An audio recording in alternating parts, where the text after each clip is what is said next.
Any summer holidays kannu call GT Holidays ku pannu. GT Holidays, South India's #1 travel brand.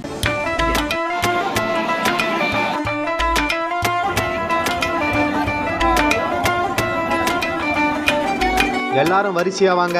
இந்தா ஆளுக்கு 200 ரூபாய். பப்ளிக்கில் நடந்த பணப்பட்டுவாடா. மீண்டும் சர்ச்சையில் காங்கிரஸ். என்ன நடந்தது சிவகங்கையில்?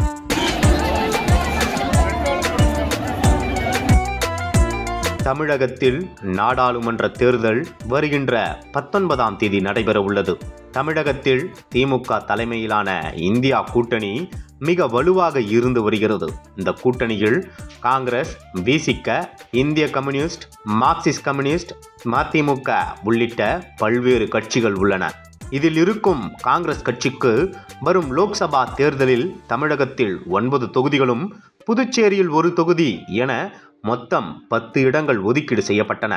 இதனையடுத்து அனைத்து கட்சிகளும் வேட்பாளர்களை விரைவாக அறிவித்து வேட்புமனு தாக்கல் செய்ய துவங்கிய பிறகும் காங்கிரஸில் மட்டும் வேட்பாளர் பட்டியலை உறுதி செய்வதில் தொடர்ந்து இழுபறி நீடித்து வந்தது.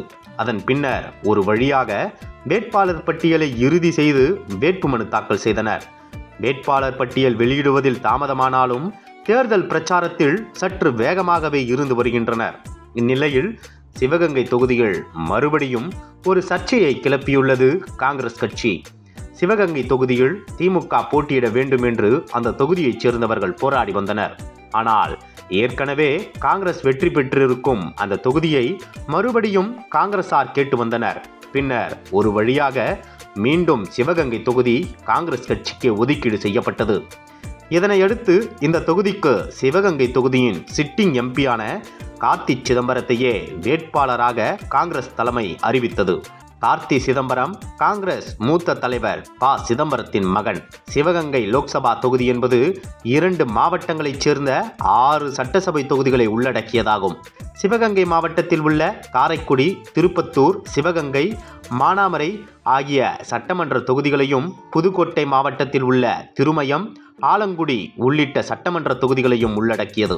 இந்த 6 சட்டமன்ற தொகுதிகளில் 4 தொகுதிகளில் திமுகவினரும், அதிமுக, காங்கிரஸ் தலா ஒரு தொகுதியிலும் எம்எல்ஏக்களாக உள்ளனர். இந்நிலையில் கடந்த சில தினங்களுக்கு முன்பு சிவகங்கை தொகுதி காங்கிரஸ் வேட்பாளர் அறிமுக கூட்டம் நடந்தது. இந்த கூட்டத்தின் ஒரு பகுதியாக இந்தியா கூட்டணி கட்சி நிர்வாகிகள் மற்றும் பொறுப்பாளர்கள் ஆலோசனை கூட்டம் நடந்தது. இந்த கூட்டம் கள்ளல் கிராமத்தில் உள்ள தனியார் திருமண மண்டபத்தில் நடைபெற்றுள்ளது. இந்த நிகழ்வை காண கள்ளல் மற்றும் சுற்றுப்புற பகுதியில் இருந்து ஏராளமான பெண்கள் சென்றுள்ளனர். திட்டமிட்டபடி இந்த கூட்டம் சிறப்பாக நடைபெற்றது. இதில் கூட்டுறவுத்துறை அமைச்சர் பெரிய கருப்பன், முன்னாள் மத்திய அமைச்சர் ப. சிதம்பரம், மானாமதுரை சட்டமன்ற தொகுதி எம்எல்ஏ தமிழரசி, வேட்பாளர் கார்த்தி சிதம்பரம் உள்ளிட்ட பலரும் கலந்து கொண்டனர்.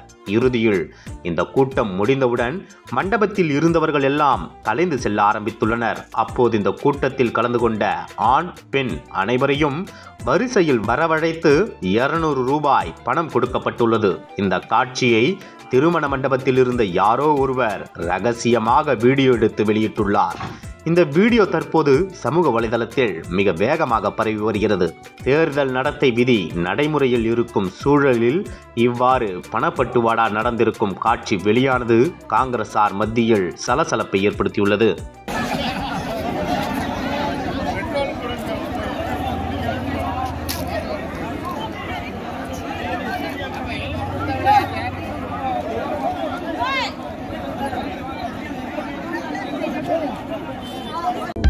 அனல் பறக்கும் செய்திகளை அப்டேட் செய்து கொள்ள நக்கீரன் களத்தை இப்பவே சப்ஸ்கிரைப் பண்ணுங்க.